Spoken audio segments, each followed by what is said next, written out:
ये कहानी है एक ऐसे लड़के की जो अपनी पढ़ाई पूरी करने के लिए पेरिस आता है, पर यहाँ वो दो ऐसे भाई बहन से मिलता है जिनकी हरकतें देखकर आप भी हैरान हो जाओगे। हेलो दोस्तों, आज हम जिस मूवी को एक्सप्लेन करने वाले हैं उस मूवी का नाम है ड्रीमर्स, जो 2003 में रिलीज हुई थी। मूवी स्टार्ट होती है और हम एक लड़के को देखते हैं जिसका नाम मिथ था। मिथ अपनी पढ़ाई पूरी करने के लिए अमेरिका से पेरिस आता है। उसे मूवी देखना काफी पसंद था। एक दिन जब वो मूवी देखने जाता है तब वहाँ उसे एक लड़की मिलती है जिसका नाम इसाबेल था। वो मिथ से कहती है कि मैंने तुम्हें पहले भी यहाँ देखा है, तुम यहाँ अकेले ही आते हो। तब मिथ कहता है कि मुझे अमेरिका से आए हुए कुछ दिन ही हुए हैं, इसलिए यहाँ मेरा कोई फ्रेंड नहीं है। तब इसाबेल उसे अपने भाई से मिलाती है जिसका नाम थियो था।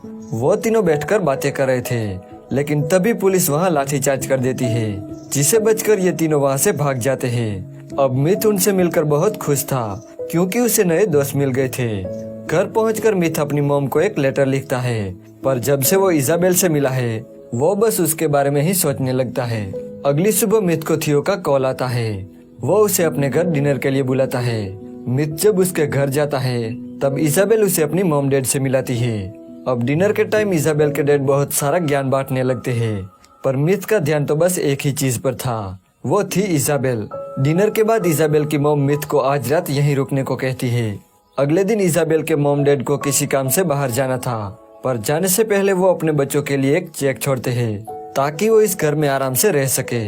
उनके जाने के बाद मिथ इन दोनों से कहता है कि मुझे अपने घर जाना चाहिए, पर वो दोनों उसे नहीं जाने देते। इसाबेल मिथ को एक किस करती है, साथ ही वो अपने भाई को भी किस करती है और वहाँ से चली जाती है। ये देखकर मिथ को बहुत अजीब लगता है। इसके बाद थियो उसे उसका कमरा दिखाता है। रात को मिथ की नींद उड़ जाती है। जब वो टॉयलेट से वापस आ रहा था तब उसकी नजर उन दोनों भाई बहन पर पड़ती है जो बिना कपड़ों के एक ही बेड पर सोए हुए थे। ये देखकर मिथ की आंखें खुली की खुली रह जाती है क्योंकि अब तक वो इसाबेल के सपने देख रहा था। वो चुपचाप अपने कमरे में जाके सो जाता है। अगली सुबह इसाबेल मिथ को जगाने आती है। वो उस पर चढ़कर उसे किस करती है।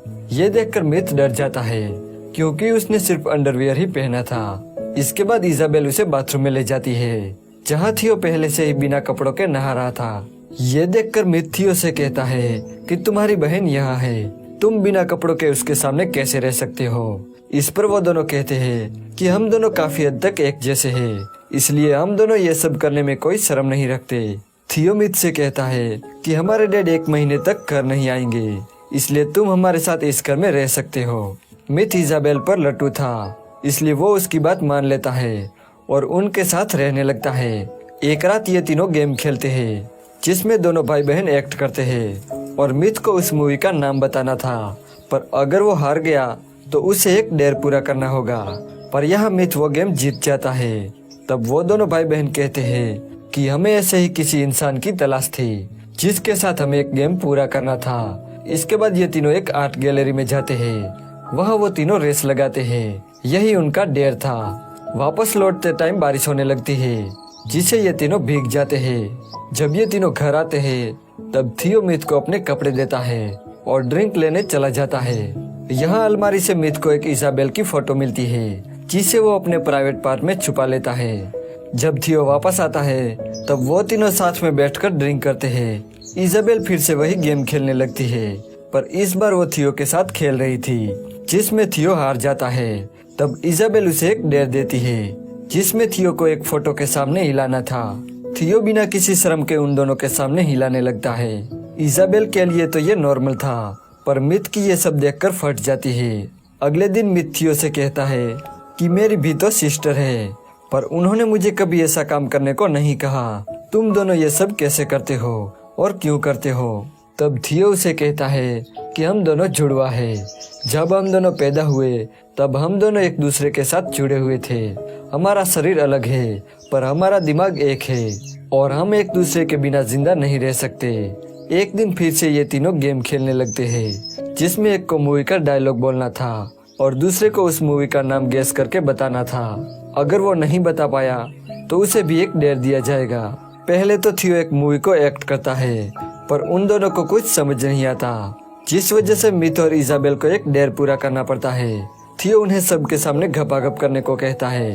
अब डेर के मुताबिक इजाबेल अपने कपड़े उतारने लगती है, लेकिन मिथ की फटके हाथ में आ जाती है। इसलिए वो अपनी इज्जत बचाने के लिए बाथरूम में चला जाता है। जब वो बाथरूम से बाहर आता है तब थियो उसे पकड़ लेता है और दोनों भाई बहन मिलकर उसके कपड़े उतारने लगते हैं। तब मिथ के प्राइवेट पार्ट में इजाबेल की एक फोटो मिलती है, जिसे देखकर वो दोनों हंसने लगते हैं। इसके बाद मिथ और इजाबेल गपागप करते हैं। यहाँ मिथ को पता चलता है कि इजाबेल अभी भी वर्जिन है। इजाबेल मिथ को बताती है कि हम दोनों एक साथ सोते जरूर हैं, लेकिन हमारे बीच कोई भी फिजिकल रिलेशन नहीं है।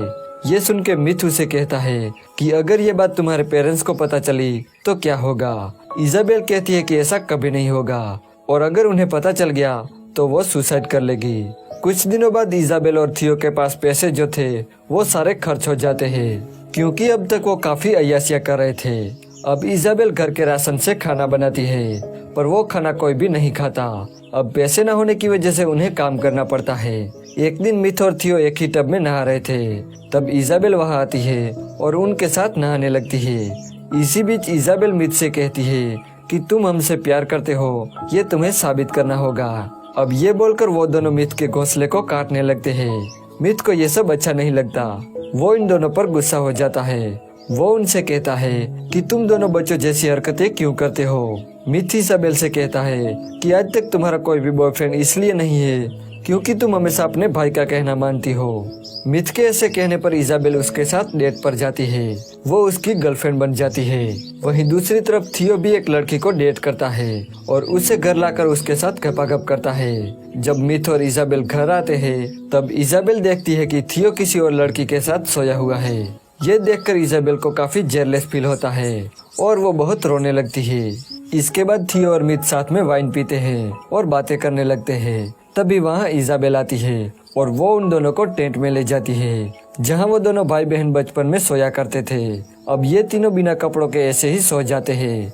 जब सुबह उसके मॉम डैड घर पे आते हैं तब वो उन लोगों को बिना कपड़ों के सोते हुए देख लेते हैं। ये देखकर उनकी आंखें खुली की खुली रह जाती है, लेकिन वो उनको उठाए बिना उनके लिए एक चेक छोड़कर चले जाते हैं। जब इजाबेल उठती है तब उसे वही चेक मिलता है, जिसे देखकर वो समझ जाती है कि उसके मॉम डैड को सब पता चल गया। इसके बाद वो सुसाइड करने का फैसला करती है और गैस पाइप लेकर सो जाती है। लेकिन बाहर रेवोल्यूशन चल रहा था, जिसे उनका एक पत्थर खिड़की से घर में आ जाता है, जिसे ये दोनों भी जाग जाते हैं और ये तीनों भी रेवोल्यूशन में शामिल हो जाते हैं। लेकिन थियो सबसे आगे जाके रास्ता रोक रहे पुलिस वाले पर पत्थर फेंकने लगता है। मिथ उसे काफी समझाता है, पर वो मिथ की कोई बात नहीं सुनता। इजाबेल भी थियो का साथ देने लगती है और वो दोनों वहाँ से चले जाते हैं। अब मिथ उनका साथ नहीं दे सकता था, इसलिए वो वहाँ से चला जाता है। इसके बाद पुलिस फोर्स सब पर लाठीचार्ज कर देती है और यहीं पर यह मूवी एंड हो जाती है।